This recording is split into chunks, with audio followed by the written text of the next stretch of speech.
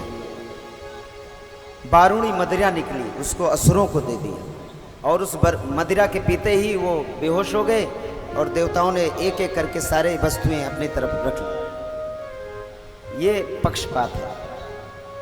देवता प्रायः लोभी होते हैं। असुरों को मूर्ख बनाया, मदिरा पान करा दिया, मस्त।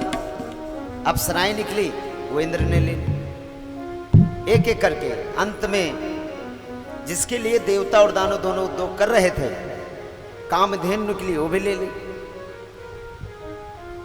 कौस्तुभ मणि निकली, उसको भी भगवान अजित ने अपने हृदय पर धारण करने के लिए ले ली। लक्ष्मी निकली, इसलिए कहा गया कि समुद्र वसने देवी पर्वत स्तन मंडले विष्णु पत्नी नमस्तुभ्यं पादस्पर्श चमस्सु मे। ये जो पृथ्वी है ये भी समुद्र से निकली, लक्ष्मी माता भी समुद्र से निकली। रत्नाकर उसे कहा गया, रत्नों की खान है। तो जो भी भक्त अपने घर में लक्ष्मी प्राप्ति चाहते हैं उनके लिए मैं बताना चाहूँगा कि कैसे लक्ष्मी की प्राप्ति होती है, वो सुन लीजिए और आप आज से ही करना शुरू करें। आपके घर में कभी भी लक्ष्मी की कमी नहीं रहे। आप शंख लाएं। 2 प्रकार के शंख होते हैं, उत्तरायण और दक्षिणायन। तो जो भी शंख आपको सुलभ हो, आसानी से मिल जाए, उसको अपने घर में लाएं। श्वेत रंग का हो, सफ़ेद एकदम, कहीं से भी उसमें किसी अन्य रंग की छीट ना हो। और उसमें जल भरें। जल भर के लक्ष्मी नारायण के सामने रखें, भगवान के सामने रखें। सुबह प्रातःकाल जब पूजा करें तो वो जल अपने ऊपर डालें और पूरे जल को पी जाएं और फिर पुनः जल भर के भगवान की पूजा करें और फिर वो वैसा ही रखा रहे। तो इस तरह से आपके घर में स्थिर लक्ष्मी का वास होता है। आप शुरू करें। तो इस प्रकार लक्ष्मी माता निकली। अब उनको पाने के लिए दोनों लड़ने लगे, क्योंकि ये पैसे दोनों को अच्छे लगते हैं, देवता और दानव दोनों को। किसको नहीं अच्छे लगते पैसे? वो दोनों लड़ने लगे। भाई मैं लूंगा लक्ष्मी को, मैं लूंगा। लक्ष्मी बोली भाई तुम दोनों बैठ जाओ, मैं खुद ही फैसला करूंगी कि मुझे किसको वरण करना है। तो लक्ष्मी माता निकली और दोनों का अवलोकन करने लगी। असुरों की तरफ गई, बोले तो बदबू आ रही मुंह से, तो देख लो जिसको लक्ष्मी चाहिए उसे कितनी शुद्ध रहना है। बोले तो मदिरा पान करता है। ऋषियों की तरफ गई माता, तो बोली भाई ये तपस्वी तो हैं लेकिन इनका रूप रंग अच्छा नहीं। फिर और आगे बढ़ी, मुनियों की तरफ गई, तो बोली इनकी आयु भी बड़ी लंबी है लेकिन इनका रंग रूप अच्छा नहीं। इस तरह से माता लक्ष्मी ने सबकी तरफ विचरण किया।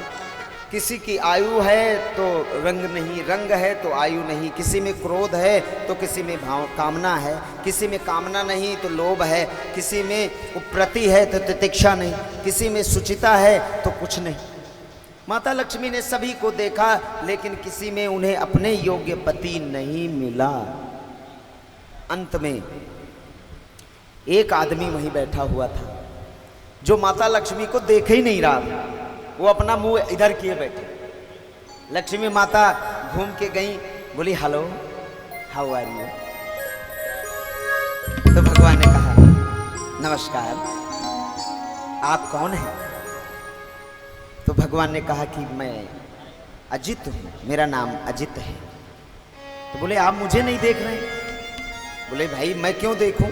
मेरे मम्मी पापा ने सिखाया था कि पराई स्त्री पर दृष्टि नहीं डालनी चाहिए, पराई लक्ष्मी पर दृष्टि नहीं डालनी चाहिए। जब लंका में रावण सीता माता को उठा लाया तो विभीषण ने अपने भाई को समझाया कि भाई मेरे, पराई स्त्री सदैव निंदनीय होती है, उसकी तरफ आंख उठाना भी निंदा कर्म है। और तुम सीता को ले आए, बहुत गलत किया। सीता जी माता को राम को दे दो, नहीं तो तुम नष्ट हो जाओगे।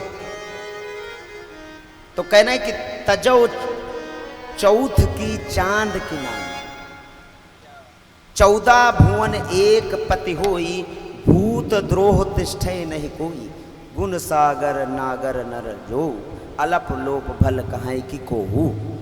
बोले मेरे भाई छोड़ दो माता सीता, नष्ट हो जाओ।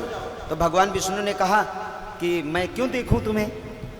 तो माता लक्ष्मी ने कहा भाई मैं तो देख रही हूं, तुम मुझे अच्छे लग रहे। तो माता लक्ष्मी ने कहा ये रूपवान भी है, ये शीलवान भी है, ये दयावान भी है, इसके अंदर तितिक्षा भी है, उपप्रति भी है, इसकी आयु भी है, इसमें तपस्या भी है, इसमें शील भी है, इसमें दया भी है। आहा, सारे गुण ही वो गुणों के खान हैं। इसलिए कहा गया है आनंद कंद भगवान की। वो आनंद नहीं, आनंद के कंद, कंद that is the meaning of roots, जहां से आनंद पैदा होता है। भगवान Narayan is the producer of आनंद, वो पैदा करते हैं आनंद। आओ ले जाओ, भर ले जाओ झोली अपनी। वो डायरेक्टर भी हैं, प्रोड्यूसर भी हैं, फाइनेंसर भी हैं, एक्टर भी हैं, लिरिक्स राइटर्स भी, म्यूजिक कंपोजर भी, सब कुछ हो। तो माता लक्ष्मी ने कहा भाई मैं तो तुम्हें ही वर्ण करती हूं। माता लक्ष्मी ने भगवान विष्णु को वर्ण कर लिया। देवता दानव निठल्ले जैसे देखते रह गए। अंत में जिसके लिए वो उद्योग कर रहे थे, अमृत का कलश, धन्वंतरी भगवान अमृत का कलश लेके निकले। बोलो धन्वंतरी महाराज की। आयुर्वेद के प्रवर्तक धन्वंतरी महाराज, जिनसे आयुर्वेद का जन्म हुआ, वो अमृत का कलश लेकर आए। दोनों दौड़े अमृत पीने के लिए। आपस में मारकाट होने लगी, लड़ाई होने लगी। इतने में इंद्र का पुत्र जयंता, इंद्र के पुत्र का नाम जयंत, वो ऊपर विचरण कर रहा था। उसने फटाक से वो कलश लिया और भाग चला, लेके उड़ गया। राक्षस और देवता दोनों देखते रह गए। बोले अरे ये क्या हुआ? सारे दौड़े उसके पीछे, वो भागता रहा, भागता। तो उसने जहां जहां पे वो अमृत कलश रख के पीने की चेष्टा की, वहां वहां पे आज भी कुंभ का मेला लगता है। कुंभ तो आप सब जानते हैं, नहाने जाते हैं। क्यों जाते हैं? क्योंकि वहां अमृत छलका था। हरिद्वार, त्रिवेणी, नासिक, तो इन जगहों पर उसने चेष्टा की अमृत पान की, लेकिन वो पी नहीं पाया। पीछे से देवता दानव दोनों आ गए, वो भागा, अमृत छलक गया, फिर भागा, छलक गया। इस तरह से अंत में वो सारे दोनों छीन लाए और असुर और देवता दोनों आपस में लड़ने लगे। तो भगवान ने कहा हमें लगता है ये तो मेरा प्रयोजन सिद्ध नहीं होगा, अमृत तो गिर जाएगा, ना इनके काम आएगा ना इनके काम आएगा, तो चलो हम ही कुछ करते हैं। तो भगवान ने वहीं पर मोहिनी रूप धारण किया। बोलो मोहिनी भगवान की। श्रृंगारम नवीनम मृणाल चंचल नेत्रम त्रिपट्टिलोचनम कणिकूटम नूपुरम रंगम। भगवान श्री विष्णु ने ऐसा रूप बनाया कि बस आनंद कंद भगवान की जय, जिसे देखकर देवता और दानव दोनों मोहित हो गए। उनका ऐसा हाव भाव, उनकी ऐसी लचीली चितवन, उनकी चाल ढाल, और वो मटकते हुए दोनों के बीच आए और बोले आप दोनों क्यों लड़ते हो? अरे मुझे दे दो, मैं बांट दूं। तो देवता और दानों ने बिना किसी प्रश्न के वो अमृत का कलश उनके हाथ में रख दिया। तो भगवान ने क्या कहा? बोले तुम बड़े मूर्ख हो, ना मेरा परिचय पूछा, ना मेरी जाति पूछा, और तुमने अमृत मुझे दे दिया। अरे भाई, उल्टा स्त्रियों का विश्वास कभी नहीं करना चाहिए। मैं तुम्हें धोखा भी दे सकती हूँ, ठग भी सकती हूँ तुम्हें। तो देवता दानव बोले कोई बात नहीं, मुझे तुम पर पूर्ण विश्वास है, ले जाओ। तो बोले ऐसा करो, लाइन बना के बैठ जाओ, मैं सबको अमृत पान कराता हूं। देवता दानव दोनों लाइन बना के बैठ गए। भगवान अजित ने मौनी रूप धारण किया और देवताओं की तरफ से अमृत पान कराने लगे। इतने में उन्हीं असुरों के बीच राहु नाम का राक्षस बैठा हुआ था। उसने कहा भाई मेरे तक तो ये आएगा नहीं, ये तो बीच ही में घटक जाएंगे सारे। तो वो फट से अपना रूप बनाया देवताओं का और देवताओं की लाइन में जा बैठा। भगवान ने जैसे ही उसको पिलाया, अमृत पान किया, लेकिन ये बात चंद्रमा देख रहे थे। चंद्रमा और सूर्य दोनों देख रहे थे। उन्होंने तुरंत भगवान से कहा, अरे ये राक्षस है, इसको सांप को तुमने दूध पिला दिया। भगवान ने कहा अच्छा। तुरंत उन्होंने अपना मौनी रूप त्याग कर सुदर्शन चक्रधारी भगवान बन गए। बोलो सुदर्शन चक्रधारी भगवान की। और अपने सुदर्शन से राहु का सर काट दिया। लेकिन अमृत का स्पर्श हो जाने के कारण वो मरा नहीं, अमर हो गया। तो उसका जो सर बना वो बना राहु, और जो नीचे का धड़ था वो बना केतु। तो प्रायः ये अपने शत्रुता का स्मरण करते हुए चंद्रमा और सूरज में ग्रहण लगा। चंद्रमा सूरज को ग्रहण कौन लगाता है? राहु और केतु। अपनी शत्रुता याद करते हैं कि तुम्ही ने बताया था जिससे मेरा सर कटा। इस प्रकार भगवान ने देवताओं को पुष्ट कर दिया, अमृत पिला के उन्हें अमर बना दिया। आइए विचार करें ये अमृत क्या है। प्रायः कथाओं में बस सुन के चले जाते हैं और इसको फॉलो नहीं करेंगे। अरे ये अमृत नहीं, पानी है, पानी। कहते हैं कि पानी बिना इस संसार का कोई उदाहरण नहीं है। ये जल है। आज भी वैज्ञानिक जो है इस शोध में लगे हैं कि समुद्र का पानी अगर मीठा हो जाए तो क्या हो, और उससे गाड़ियां भी चलेंगी। ये पेट्रोल कहां से आता है, डीजल कहां से आता है? समुद्र से। और इसी के लिए पूरे दुनिया के देश आपस में लड़ते रहते हैं। ये मेरा सागर है, इतने में मेरा हिस्सा है। वहां जब कोई नाव जाती तो उसको वो कैप्चर कर लेते हैं, बंद कर देते हैं। तो जल है, इसको आप बचा के रखें। अमृत तुल्य है, ये भगवान का वीर्य है। जब किसी प्यासे को आप पानी पिलाते हो तो क्या कहता है? आह, अब प्राण में प्राण आ गए। और ये राक्षस को भी चाहिए और देवता को भी चाहिए। अगला जो विश्व युद्ध है वो जल के लिए होगा। तो इसलिए आज से इस कथा को सुनने के बाद अभी से जल को बचाना शुरू करें। जितना कम से कम जल आप बचा सकें, फेंक सकें, उतना ही बर्बाद करें और उससे बचाएं। ऐसे से हमारे भारत देश के इलाके हैं जहाँ पर जल की कमी है, लोग प्यासे मरते हैं। लोग गाड़ियाँ धोते रहते हैं बिना मतलब, घर धोते रहते हैं। पोछे से भी काम चल सकता है। वस्त्रों को जो है 3 दिन में भी धोया जा सकता है। जल को बचाना शुरू करें। हम बोलते हैं गंगा माता की जय, और गंगा के घाट पे आश्रम बने, वहाँ एसी चलते रहते हैं और बोलते हैं गंगा माता की जय। अरे गंगा माता के जल को ही बांध के तो बांध बनाया जाता है और ये बिजली बनती है। तो आप गंगा को बचाना चाहते हो तो बिजली बचाना शुरू करो। बोलो बिजली माता की। Save electric, save nation. अगर आप राष्ट्र सुरक्षा चाहते हैं तो बिजली बचाएं। आप भागवत भक्त हैं तो पानी बचाएं। आप भागवत भक्त हैं तो पृथ्वी को बंजर होने से बचाएं। उस पर एसिड न डालें, उस पर केमिकल न डालें। आप गंगा माता की जय बोलते हो तो अपने घर के नालों को रोको। अगर आप कहते हो पृथ्वी माता की जय तो पॉलीथीन लेने से पहले, before purchasing anything in the market, you should be just remain that कि ये पॉलीथीन कहाँ जाएगी? कूड़े में। और कूड़े में कौन खाएगा? गाय। और कहते हो गौ माता की जय। अरे भाई कलयुग है, सुअर का पालन होता है, गौ का पालन नहीं होता। कूड़ों के ढेर में केवल गाय और बैल ही रहते हैं। आप देख लो नजर उठा के, कहीं सुअर मिली हो। और जाते हो बाजार, लौकी भी पॉलीथीन में, वाह जी वाह, टमाटर भी पॉलीथीन में, आलू भी पॉलीथिन में। अरे घर से झोला लेके जाओ, लौकी टमाटर आलू ये तीनों कभी मिलेंगे नहीं, एक में रख लो और फिर उठा के अपने सब्जी वाले पात्र में रख लो। और बड़े शान से पॉलीथिन लेके आते, झोला लटकाते हो शर्म आती, पॉलीथिन लटकाते शर्म नहीं आती। बीच में झटका लगा, आलू सारे बिखर गए। बोलो आलू महाराज की जय। बीन रही एक बुढ़िया आलू बीन रही थी, एक्सीडेंट हो गया, बस वाले ने चढ़ा दी, आंखों की देखी घटना। पॉलीथिन लेके गई, फट गया, बीनने लगी, उधर से ठक से मार दिया। तो इस कथा का प्रयोजन क्या है, इसको अपने जीवन में ढालें। तो इस प्रकार दोनों में प्राय युद्ध शुरू हो गया और घमासान युद्ध चलता, देवासुर संग्राम के नाम से वो जाना गया।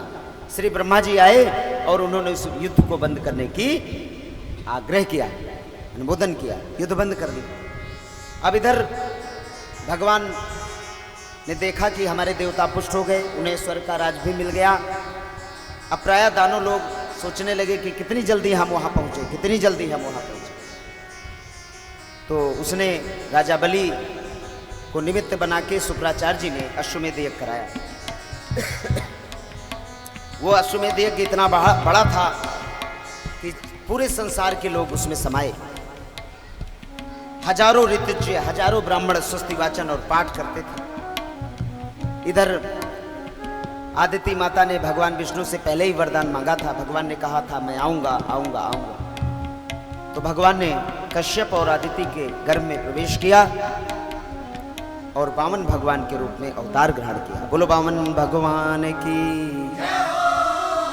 मृग चर्मम में खलम पुंजम तेजभूषण मुखम ललाटम नारायणं कृतं वावनं रूपम श्री विष्णु कश्यप। कश्यप महाराज के यहाँ भगवान ने वामन रूप में अवतार ग्रहण किया। छोटे से हैं, ललाट उत्तम ललाट, बड़ा ऊंचा उनका ललाट है। मृग चर्म धारण किए हैं, मेखला है, जनेऊ भी है। ये मेखला क्या होती है आज लोग धारण ही नहीं करते। ये केवल पंडित जी के लिए नहीं है, ये सभी के लिए है। सर्ववर्णम यज्ञोपवीतम, वेदों में कहा गया ये सभी वर्णों के लिए है। ब्राह्मण की जनेऊ के धागे अलग होते हैं, वैश्य के जनेऊ के धागे अलग होते हैं, क्षत्रिय के जनेऊ के धागे अलग होते हैं और शूद्र के जनेऊ के धागे अलग होते हैं। यज्ञ केवल ब्राह्मण का कर्म नहीं, ये सभी वर्णों का कर्म है। और उसकी अलग अलग आहुतियां होती हैं, अलग अलग मंत्र होते हैं। ब्राह्मण को ऐसे करना चाहिए, वैश्य को ऐसे, शूद्र को ऐसे और क्षत्रिय को ऐसे। लेकिन अब बस केवल कलयुग में यज्ञ कर रहा है तो पंडित है, पूजा कर रहा है तो पंडित है, धोती पहने हैं तो पंडित है। हमसे एक दिन मैं ऐसे ही निकला घूमने के लिए, तो एक भगत ने कहा अरे सुन भाई पंडित। हमने कहा हाँ प्रभु। बड़ी बोले किस मंदिर में है, किस मंदिर में है? तो हमने कहा प्रभु मैं गृहस्थ मंदिर में हूँ, यहीं पास में। बोला अच्छा अच्छा ठीक। उससे समझ में नहीं आया। हम कहा मैं गृहस्थ मंदिर में। बोले ठीक है। तो प्रायः कलयुग में यज्ञोपवीत से ही ब्राह्मणों की पहचान हुआ करेगी। तो मेखला है, इनके जनेऊ धारण किए हैं, इससे सभी को धारण करना चाहिए। यज्ञोपवीतम परम पुनीतम यज्ञोपवीतम बलमस्तु तेजः। हमारे जीवन में 3 प्रकार के ऋण होते हैं, ये हमें उन ऋणों की याद दिलाता रहता है। किसको किसको पता है कि वो 3 ऋण कौन से होते हैं? पितृ ऋणम, पितृ पिता का ऋण, गुरु ऋणम गुरु का ऋण, देश काल वरम ऋणम। और देश काल का ऋण होता है, जिस पृथ्वी पर हम जन्म लेते हैं उसके लिए हम क्या कर रहे हैं? गुरु के जो विद्या सिखाई उसका हम आगे बढ़ा रहे नहीं। और पिता ने मुझे ये शरीर दिया, मैंने कोई संतान उत्पत्ति की या नहीं, उस सृष्टि में हाथ बटाया नहीं। वो लड़की है लड़का मैटर ही नहीं, संतान होनी चाहिए। ये लड़की लड़का के अलावा तीसरा तो कुछ बनता नहीं। तो चाहे लड़की हो या लड़का, संतान होनी चाहिए। जिसको संतान नहीं है तो वो पिता के ऋण से मुक्त नहीं होगा, ऐसा वेदों में कहा गया है। लेकिन अगर संतान नहीं है तो फिर बेचारा वो क्या करे, तो उसे अपने कन्हैया को ही अपनी संतान बना लेनी चाहिए। बोलो बाके बिहारी लाल की। तो मैं बार बार कहता हूं, प्रायः वेदों की वाणी सर्वथा सत्य नहीं हो, समयानुसार इसमें परिवर्तन होते रहते हैं। वेद का मतलब होता है संविधान। जैसे हमारा भारतीय संविधान है, इसमें सूचियां हैं, अनुसूचियां हैं। जिस भी पार्टी को 1/3 मत मिल जाता है वो संविधान के नियमों को बदल देता है। ऐसे ही हर मनवंतर में, चाक्षुष मनवंतर में आदि देवता, सप्तऋषि आदि देवता, ये अपने अपने अनुसार वेदों की वाणी को बदलते रहते हैं। तो भगवान ने इसलिए कहा है कि वेद से तुम मुझे नहीं पा सकते। जो केवल वेद की डोरी पकड़े, आज अमावस, कल पूर्णिमा, परसों एकादशी, वो भी भगवान को नहीं पाता। जो केवल यज्ञ में रत है वो भी भगवान को नहीं पाता। जो केवल मूर्ति पूजा में रत है वो भी भगवान को नहीं पाता। भगवान को तो पाने के लिए बस एक बार बोलना है, बाके बिहारी लाल की, बोलो राधा रानी की। इतना सब तो है। तो इधर वामन भगवान बड़े सुंदर छोटे से छाता लिए हुए माता से बोले, हे माता, हे पिता, मैं आपकी क्या सेवा करूं? तो माता ने कहा, जा, बलि यज्ञ कर रहा है और तेरे भाई से राज्य छीनना चाहता है, उसको तू जाके कुछ शिक्षा दे। वामन भगवान अपने भाई के यहाँ, राजा बलि उनका भाई है, कश्यप का ही पुत्र है, यज्ञशाला में पधारे और द्वार पे जो याचक को भिक्षा देने के लिए राजा के दूत खड़े थे, उन्होंने बलि से कहा, किम प्रयोजनम गक्षन्तु अगंता हुआ या देवता। बोले प्रभु, आप यहाँ किस लिए आए हैं? आपका प्रयोजन क्या है? भिक्षा चाहिए? बोले नहीं भाई, मुझे भिक्षा नहीं चाहिए, मुझे तो आपके महाराज से मिलना है। बोले महाराज नहीं मिल सकते, इस समय वो यज्ञ में रहता है, ये पैसे ले लो, दान दक्षिणा ले लो, यहाँ से चले जाओ। तो बोले भाई, मैं तो बिना उनसे मिले नहीं जाऊँगा। उस बालक का हठ देखकर राजा के अनुचरों ने उन्हें बलि के पास लेकर गए। बलि उठा, बोला हाँ जी, आपकी मैं क्या सेवा करूं? अहंकार से गर्वित राजा बलि कि मैं राजा बलि, हाँ जी। वो छोटा सा बच्चा, तो देखिए कभी भी छोटे को छोटा न समझना। रही मन देख बड़ेन को कि लघु न दीजे डार। बच्चों को समझ में आता है ये। रही मन देख बड़ेन को लघु न दीजे डार, और जहां काम आवे सुई कहाँ करे तरवार। रहीम दास जी कह रहे हैं कि जब कोई बड़ा साथी मिल जाए तो अपने पुराने साथी को भूलना, जब गाड़ी आ जाए तो अपनी टूटी साइकिल भूलना, क्योंकि जहां सुई काम आती है वहां तलवार से काम नहीं चलता। तो राजा बलि ने उस छोटे से बालक को देख के गर्व से फूल गया, ए बच्चा क्या चाहिए मेरे बेटे? तो बलि ने कहा, मुझे बस थोड़ी सी भूमि चाहिए। मैं यज्ञ करता हूँ तो हवन बनाने के लिए लोग मना करते हैं कि यहाँ धुआं होगा, तो आप मुझे ऐसी भूमि दे दो जहाँ मैं रोज बस ओम इंद्र स्वाहा ओम वासुदेव करता रहूं। बोले कितनी भूमि चाहिए? तो उसने कहा, प्रभु 2.5 अंगुल भूमि चाहिए। 1, 2, 2.5 अंगुल भूमि। राजा बलि हंसने लगा, बोले धिक्कार है, तू देखने में जैसे बच्चा है, तेरी बुद्धि भी बच्चों ही जैसी है। बोलो बाल गोपाल की। अरे बोले राजा बलि के दरबार में आके जिसने कुछ मांगा उसे जीवन भर कहीं मांगने की जरूरत नहीं पड़ी। अहंकार। अरे तू हाथी घोड़े खजाने धन दौलत क्यों नहीं मांगा? तेरी बुद्धि कच्ची है। ऐसे ही जैसे राजा बलि के दरबार में कोई आके भूस और कनकी मांगे, चावल की टूट। बोले भाई एक बात का जवाब दोगे? बोले जी हाँ पूछिए। बोले तुम तो तीनों त्रिलोक के मालिक हो, फिर ये अश्वमेध यज्ञ क्यों कर रहे हो इंद्र बनने के लिए? तुम्हारी आत्मा तृप्त नहीं हुई? अरे भाई, जिसकी 2.5 अंगुल भूमि में तृप्ति नहीं होती ना, उसको तीनों त्रिलोक का राज भी तुम्हारी तरह मिल जाए तो तृप्त नहीं होता। आत्म संतुष्टि नाम तृप्त यज्ञेत यज्ञेन देवतः। बोले मेरे देवता तो आत्म संतुष्टि से ही पुष्ट हो जाते हैं, भगवान मेरे आत्म संतुष्टि से ही खुश हो जाते हैं, फिर ये यज्ञ क्यों कर रहा? बंद कर दे। बोले यार ये बच्चा तो है लेकिन बुद्धि बड़ी पक्की है। बोले ठीक है, दे दूंगा तुझे, जो चाहिए ले ले। बोले ऐसे नहीं, पहले जल लो, बाद में बदल जाओ तो। डॉक्टर सुजीत जी ने फोन किया, प्रभु कथा। हम कहा ऐसे कथा नहीं होगी, पहले हमें लिस्ट दिखाओ कि आपके साथ कितने हैं। उन्होंने फटाफट लिस्ट भेज दी। बोले जी प्रभु 64 लोग जुड़ गए। तो पिछले 10 वर्षों से वो इस काम में लगे, समय समय पे हम मिलते रहे, बातें होती, और आज इन्होंने इसको चरितार्थ किया। तो मैं भी कायल हुआ कि इन्होंने सचमुच भगवान के लिए प्रयास किया।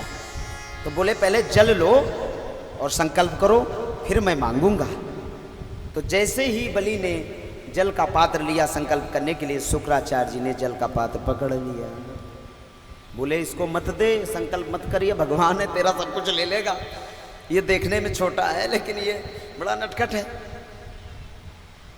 तो बोले तुम यार कैसे गुरु हो? ध्यान से सुनना, गुरु गुरु गुरु, चारों तरफ गुरु की खोज होती रहती है। एक गुरु, 2 गुरु, संतुष्टि नहीं होती, फिर कहते हो यार ये गुरु तो ठग मार है, चलो दूसरा गुरु करते हैं। तो गुरु क्या है? गुरु किस लिए? किम प्रयोजनम गुरु वर्णम। आप गुरु का वर्ण किस प्रयोजन से कर रहे हैं? भगवत प्राप्ति के लिए। तो भागवत में श्री सुखदेव जी महाराज राजा परीक्षित से कह रहे हैं, नारायणम परम दानम। बलि कह रहा है अपने गुरु से, यार क्या गुरु हो तुम, हैं? ज्ञान कुछ भी नहीं आया।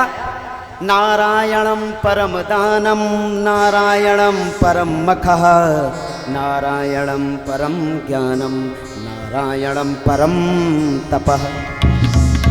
बोले ये सब किसके लिए? भगवान के लिए। और सामने भगवान खड़ा है और तू मुझे दान देने से मना कर रहा है, कैसा गुरु है तू? गुरुर ब्रह्मा गुरुर विष्णु, नहीं मानता मैं, जा मैं तेरा त्याग करता हूं। बलि ने अपने गुरु का त्याग कर दिया, देख लो। और हम कहते हैं प्रभु प्रसाद ले लो, तो कहते हो आज एकादशी है, श्री राधे, इसी कथा में। अरे भगवान के लिए कोई एकादशी अमावस नहीं होता, सामने भगवान और एकादशी श्री राधे। आप कुछ भी छोड़ते नहीं हो भगवान के लिए। जो भगवान के लिए नियम और व्रतों को छोड़ देता है, पाप और पुण्य का प्रायश्चित नहीं करता, वही भगवान का सच्चा भगत होता है। भगवान सामने खड़ा है, फिर एकादशी होगी, द्वादशी क्या? बलि ने कहा जा, मैं नहीं कह रहा हूं, भागवत कह रहे, जा मैं तेरा त्याग करता। गुरुर ब्रह्मा गुरुर विष्णु गुरुदेव महेश्वरा, मैं नहीं मानता, छोड़ दिया तेरे, जा। जैसे ही बलि ने गुरु का त्याग किया, गुरु को क्रोध आया। शुक्राचार्य जी ने कहा तू बड़ा अहंकारी हो गया है मेरे बच्चे, मैंने ही तुझे ये सब दिया और मुझे ही छोड़ रहा है। जा तू अभी इसी क्षण अपनी राज वैभव लक्ष्मी खो बैठेगा। बोलो भागवत भगवान की। और जैसे ही शुक्राचार्य जी ने राजा बलि को शाप दिया और बलि ने जैसे ही संकल्प किया, हाय हाय हाय, भगवान ने अपना रूप प्रकट किया। अट्टहास, आकार बढ़ने लगा। निराकारम निर्गुणम व्याप्तम जगत कारणम नारायणम। बढ़ता चला गया, बढ़ता चला गया, आकाश महर लोक तक चला गया। शरीर से पूरा भूमंडल, नक्षत्र आदि सभी नाप लिया भगवान ने, और पैर से पूरी धरती। बोले मेरे बलि आधी अंगुल वाला कहाँ रखूं? तू अपने वचन को निभा नहीं पाएगा, जिसके कारण तुझे नरक में जाना। राजा बलि ने कहा प्रभु राजा बलि का कथन कभी असत्य नहीं होता। मैंने कहा मैं दूंगा, अवश्य दूंगा। वो अपना आधा अंगुल पैर मेरे सर पे रख दे। गुलबा के बिहारी लाल की। उसने सब कुछ पा लिया। हम भगवान के चरण रज के लिए तरसते रहते हैं और बलि ने जिंदे ही अपने सर भगवान के चरण रख लिए। अब उसे क्या बचा? राजा बलि ने दान दिया, भगवान बड़े प्रसन्न हुए, उसे वरुण पास में बांध भी लिया। तो गोस्वामी तुलसीदास ने लिखा है, आइए हम उसका भजन भी करते हैं कि भगवान का नाम कितना पुनीत है और भगवान के लिए किन किन लोगों ने क्या क्या छोड़ा जिसे हम छोड़ते नहीं। गुरुर ब्रह्मा गुरुर विष्णु मात्र देवो भवा पति देवो भवा। लेकिन भगवान के लिए देखिए लोगों ने गुरु छोड़ा, माता छोड़ी, पति छोड़ा, सब कुछ छोड़ दिया। तो विनय पत्रिका में गोस्वामी तुलसीदास ने बड़े सुंदर भाव में लिखा है। सभी भक्त भगवान में ध्यान लगाएंगे। जाके प्रिय नाराम बैदे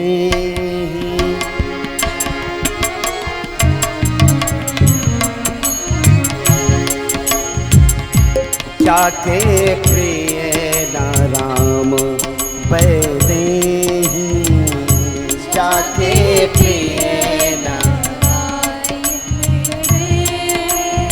जिसके आत्मा में हमारे प्रभु का प्रेम नहीं, जाके प्रिय नाराम बैदे जाके प्रिय नाराम बैदे तजिए ताहि कोटि बैरी सम तजिए ताहि कोटि बैरी सम। उसका त्याग कर देना चाहिए। कैसे? कोटि वैरी सम, यानी हजारों दुश्मन के समान उसको छोड़ दो जिसके प्रिय ये नहीं। तजिए ताहि कोटि बैरी सम तजिए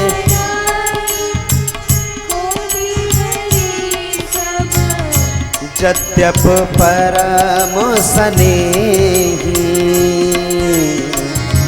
यद्यप परम स्नेही जाके प्रिय राम बैदे जाके प्रिय राम बैदे। श्री राधे।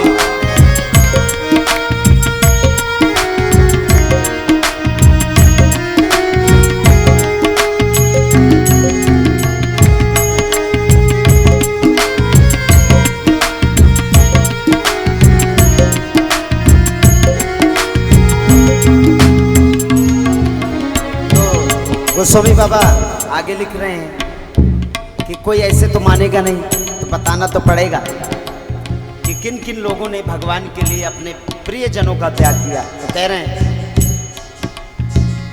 बल गुर तजो कंत ब्रिज बनी। अभी आया कथा में बलि ने गुरु का त्याग। बल गुर तजो कंत ब्रिज वनिता। बलि ने गुरु का त्याग किया और ब्रज की वनिताओं ने अपने अपने पतियों का त्याग किया। पति परमेश्वरम, अरे बैठ घर में, कन्हैया खड़ा है और रोक रहा, मैं तो चली। बल गुर तजो कंत ब्रिज वनिता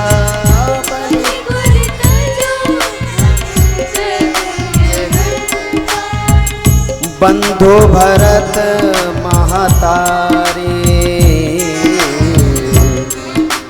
विभीषण ने अपने भाई बंधु का त्याग किया रावण का, और भरत जी ने अपनी माता का त्याग। बंधु भरत महतारी जाके न राम बैदे राम बैदे कोटि बैरी सम तजेता, बैरी सम जद्यप परम स्नेही, जाके राम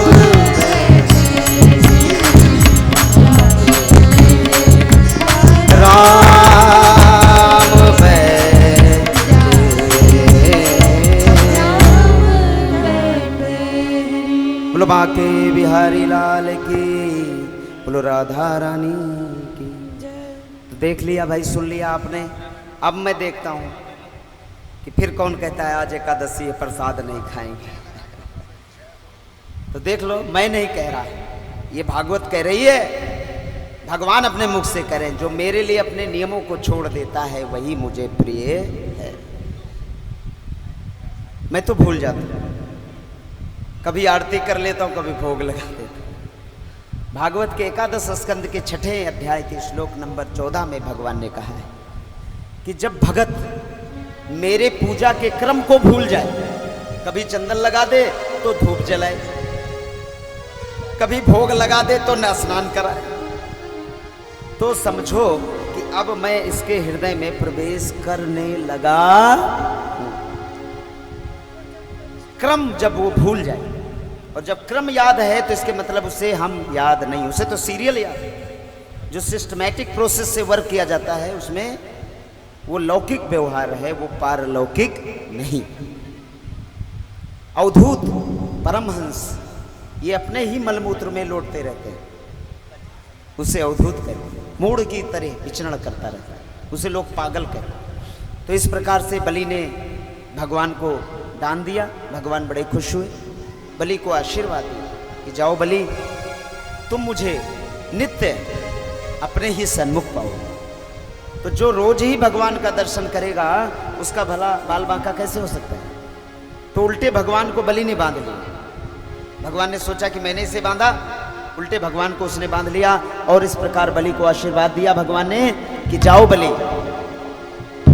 चाक्षुष मनवंतर में, कलयुग के अंत में, जब ये धरती नष्ट हो जाएगी और फिर से इस सृष्टि का सृजन होगा, तो तुम इंद्र पद पर अभिषिक्त होगे। बोलो बलि महाराज की जय। और अभी अपने पूरे परिवार के साथ तुम सुतल लोक की यात्रा कर। बलि अपने पूरे परिवार के साथ सुतल लोक चला गया और भगवान वामन ने अपने भाई इंद्र को इंद्र पद पर अभिषिक्त किया। बोलो वामन भगवान की। पचय पवन रूप अवतारा, बलि को बांध पताल ही डारा। अचल राज इंद्र को दियो है, अमरावत में आनंद भयो। अमरावतीपुरी में इंद्र का उत्सव मनाया गया। इसके बाद कथा का अष्टम स्कंद विश्राम होता है। हम यहाँ पर कीर्तन करेंगे और अपने मन मंदिर को भगवान में बनाएंगे। आगे के नवम स्कंद में प्रवेश करने से पहले हम कीर्तन करेंगे। आइए प्रेम से बोलिए बांके बिहारी लाल की।